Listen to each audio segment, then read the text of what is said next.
Salam, salam, outsider, le débrief commence maintenant. Le Real Madrid et Manchester United ont joué aujourd'hui. On va mélanger un tout petit peu les choses. On va commencer en Liga avec le Real Madrid qui a gagné 3-0 face à Cadiz. Top performance de la part des Madrilènes. Il n'y a pas grand chose à dire. Ils se sont gérés. Le match a été parti pour être un match peut-être compliqué. On connaît cette équipe de Cadiz là. En Liga, de temps en temps, ils sont capables d'être chiants. Ils ont en plus de ça un très bon gardien, Ledesma. Cependant, ça n'a pas empêché cette équipe du Real là de venir et de s'imposer offensivement. Et aujourd'hui, sincèrement, encore une fois, 175 ans, le fils de Dumbledore, il s'appelle Luka Modric. Il a sorti une top performance, c'est juste extraordinaire. C'est-à-dire que Luka Modric, mais qu'est-ce qu'il fait encore ici? Pourquoi il n'est pas en Arabie Saoudite? Luka Modric doit être en MLS, franchement. Il doit aller, je dis bien, se reposer. C'est pas dénigrer ces championnats-là, mais c'est juste pour dire à quel point Luka Modric, malgré son âge jusqu'à présent, c'est un joueur extraordinairement dangereux. Aujourd'hui, face à Cadiz, il a sorti une belle performance. Il a été au service du collectif et offensivement parlant, il a su être dangereux quand il le fallait, surtout qu'il a donné une passe décisive. Que dire de Rodrigo? Parce qu'à un moment donné, sincèrement, cette équipe du Real là, elle a énormément de blessés. C'est pour cela qu'un joueur comme Modric, quand tu vois sa performance aujourd'hui, tu as envie de l'applaudir. Tu n'as pas de Tchouaméni, tu n'as pas de Vinicius, tu n'as pas de Militao, tu n'as pas de je ne sais pas quoi encore, comment il s'appelle, Thibaut Courtois, tu n'as pas de Brahim Diaz. Il y a plein de joueurs qui ne sont pas là pour des raisons X ou pour des raisons Y. Donc du coup, tu as besoin que certains vétérans qui, en début de saison, étaient un tout petit peu au repos, parce qu'il ne faut pas oublier ici que quand Carlo Ancelotti a commencé sa saison, c'était des Tchouaméni, Bellingham, Camavinga qui jouaient. Donc maintenant que tu as Camavinga qui est blessé pendant un petit bout de temps, je pense à peu près 2 mois, Vinicius aussi, les Modric et les Toni Kroos qui étaient un tout petit peu plus sur le banc en début de saison, c'est à eux de prendre la relève en ce moment. Luka Modric, top performance de sa part. Rodrigo, il revient de la trêve internationale et même malgré ça, il n'est pas fatigué, il sort une top performance. Il a été sensationnel. Sensationnel. Il n'y a pas autre chose à dire. Rodrigo a été magnifique. C'est-à-dire que le premier but de Rodrigo, non, franchement, il faut l'applaudir. Il est venu, il a ramassé les boys de Cadiz. 1, 2, 3, sans aucun problème. Ballon en pleine lucarne. Le deuxième but, la même chose, plein de lucidité. Il aurait pu frapper une fois, 2 fois. Il ne l'a pas fait. Il a décalé pour venir fusiller le gardien. Rodrigo qui donne le ballon à Bellingham, la passe décisive dans le bon tempo. Aujourd'hui, on a eu un Rodrigo leader offensif, un Rodrigo qui nous montre qu'on peut compter sur lui. Jude Bellingham revient de blessure et lui aussi, il se gère sans aucun problème. Il réussit à claquer son but. Donc du coup, il y a des choses intéressantes au niveau du Real. Non seulement tu as des vétérans qui font le travail, les jeunes continuent à faire le travail. Bellingham, c'est quoi? 14 buts et quelques cette saison, si je ne me trompe pas. En plus de ça, il vient d'être élu... qu'est-ce qu'il a gagné encore? Un des trophées là, les trophées des jeunes là, Golden Boy ou whatever it is, il en a gagné un là récemment. Donc il n'y a pas de problème en fait. Le seul problème il est simple, c'est Joselu. Mais Joselu, comment? Joselu, s'il te plaît. Joselu, s'il te plaît, ne fais pas ton stand job. Ton charisme. Ton quart de première catégorie. Joselu, on va lui faire confiance. Joselu, à chaque fois qu'il marque ici, on essaie de le féliciter en disant ouais, Joselu. Aujourd'hui, Rodrigo peut peut-être mettre un triplé s'il n'est pas aussi, je ne sais pas, aussi généreux. Joselu n'est pas hors jeu. Je comprends pas. Je comprends pas Joselu. Qu'est-ce qui s'est passé? On l'a déconnecté. Il a bugué. Non, j'ai pas compris, franchement. Joselu, il a bugué complètement. Joselu, s'il te plaît, mets ton pied, boy, mets ton pied, marque le but. Il n'y a personne, il n'y a rien, il n'y a que toi. Marque le but. Le frérot, il s'est arrêté, je sais pas, il a joué le hors-jeu. Il a joué le défenseur. En fait, je ne sais pas ce qui s'est passé dans la tête de Joselu à ce moment-là. Mais l'occasion, elle est juste incroyablement, anormalement, non normale. Joselu doit claquer un but aujourd'hui. Un Joselu qui est décevant. C'est dommage, parce que la performance du Real offensivement, elle est bonne, mais Joselu a été décevant. C'est un paradoxe, franchement. Défensivement parlant, bon, on peut parler jusqu'à demain. C'est une défense du Real qui de temps en temps ne me rassure pas. Les Ferland Mendy, bon, Dani Carvajal, il est assez haut, il est assez bas. Bon, Nacho, Rudiger, on va voir, ça va. Bon, écoute, c'était pas, bon, moi, voilà, ils n'ont pas encaissé de but, donc on va pas trop parler, mais ils m'ont pas trop rassuré. Cependant, Lunin a été bon, et c'est bien pour Lunin, parce que quand tu vois qu'en début de saison, Thibaut Courtois était parti, bon, normalement, pour être numéro 1 sans aucun problème, nous tous, on sait que Thibaut est intouchable. Thibaut Courtois se blesse, on ramène Kepa Arrizabalaga, Kepa se blesse, Lunin qui avait la place à la place de Kepa, je raconte du n'importe quoi, Lunin qui était titulaire avant que Kepa arrive, perd sa place au profit de Kepa, Kepa se blesse, Lunin reprend sa place et en ce moment il est en train de bien jouer, c'est tout, voilà ce que je voulais dire. Top performance de la part de Lunin, l'arrêt qu'il fait en toute fin de rencontre là, Petit arrêt rapidement pour mettre les points sur les i, les barres sur les t et dire qu'il mérite peut-être d'être titulaire en ce moment. En tout cas, la concurrence sera rude entre Kepa et Lunin cette saison. Le Real gagne donc 3-0 face à Cadiz. Belle performance de la part des Madrilènes. Ils reprennent provisoirement la tête de la Liga. C'est ce que je dis à chaque fois en fait. Que voulez-vous que je dise d'eux? C'est eux même quand ça va pas. Il y a des Rodrigo, ils viennent, ils claquent des buts. Mais Ferran, gère-toi. Mais Rafinha, gère-toi. Ils doivent se gérer, franchement. Non, les gars, ils doivent se gérer. Les gars doivent se gérer au Barça. Oh là là, en tout cas. Rendez-vous en Ligue des Champions pour le prochain match du Real.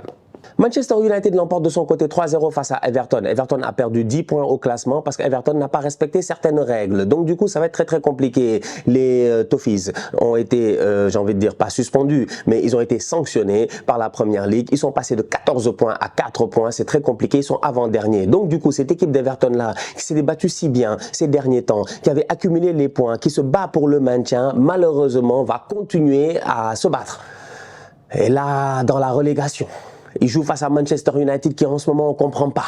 C'est une équipe qui en championnat ça va bien mais en Ligue des Champions ils sont nuls. United en championnat ils sont à 6 points de la première place. Mais ils veulent quoi United? Ils veulent quoi? Ils veulent quoi? Ils jouent quoi là? Ils jouent quoi? Je vous comprends, Ten Hag il joue quoi? Il joue le titre ou quoi? Ten Hag il joue le titre. Mais lui on devait le virer. Ten Hag on devait le virer. Ten Hag est invirable. Il est invirable. Ten Hag, c'est lui. Ten Hag est le président du syndicat. C'est lui le président du syndicat des tocards. C'est lui le président du syndicat. Parce que c'est incroyable. Ten Hag, personne ne peut rien contre lui. Tu essaies de le virer, il part en grève. C'est bizarre. Cette équipe-là, elle n'est pas censée être là où elle est. Mais pourtant, ils sont là. Et je vous l'ai dit la dernière fois, parce qu'ils ont du caractère. C'est pas qu'ils sont forts, c'est qu'ils ont du caractère. Ils sont des joueurs de caractère. Je vous l'ai dit. Bruno Fernandes, on peut parler jusqu'à demain. C'est vrai qu'il parle beaucoup. C'est vrai que des fois, il est fatigant, il est chiant. Mais il a du caractère. Harry Maguire a du caractère. On l'a insulté ici de tous les noms. Il y a même des... Ouais, mais quand même, sincèrement, il y a des députés en Ouganda, je ne sais plus, au Kenya. Je ne sais même plus dans quelle partie, je dis bien, de l'Afrique australe. Il y a des députés là-bas, ils se sont moqués de lui. Tout le monde s'est moqué de lui. Mais Maguire était le recteur de l'université du tocarisme. Aujourd'hui, Maguire est un joueur respectable. Il est redevenu le Maguire de Leicester qu'on connaissait. Donc les boys ont du caractère. C'est une équipe avec du caractère. Garnacho a du caractère. Ils ont tous du caractère. Et bizarrement, ça marche en Première Ligue et ça marche très bien. United est à 6 points de la première place. United gagne 3-0 face à Everton. United aujourd'hui, Everton doit marquer. Quiconque a vu le match sait qu'Everton doit marquer. Franchement, nous, on a vu le match, il ne faut pas se moquer de nous. United peut faire match nul ici 3-3, il n'y a pas de scandale, mais ils ont du caractère. André Onana, 5 clean sheets cette saison. Est-ce que ce n'est pas le gardien qui a le plus de clean sheets en Première Ligue? Non, c'est-à-dire que l'équipe là, c'est un paradoxe total. Manchester United s'est géré aujourd'hui. Belle victoire 3-0 face à Everton. United continue sa lancée en championnat, ils vont bien. En Ligue des Champions, c'est pas encore mort, on va voir ce que ça va donner cette semaine. Bravo à Garnacho, super but de sa part, un but à l'image de Wayne Rooney, un but à l'image de Cristiano Ronaldo, une superbe reprise de volée. Garnacho a fait le travail. Je pense que c'est sur ces gamins-là qu'il faut compter, des Garnacho, des Pellistri. Que dire de Anthony Martial, un gars qui est là depuis Mathusalem, ça fait 8 ans, il est là le Martial. 8 ans, il est là le Martial. Il n'a jamais réussi à faire valoir sa loi. Aujourd'hui, il a claqué un très beau but. On va voir. Eric Ten Hag avait dit à son arrivée qu'il comptait sur Martial. Ça a peut-être pris du temps. Il a marqué aujourd'hui. Il a bien marqué face à Everton. On va voir ce que ça va donner. Est-ce que Martial va prendre le rythme? Est-ce que Martial va redevenir décisif? En tout cas, son but était plein de lucidité.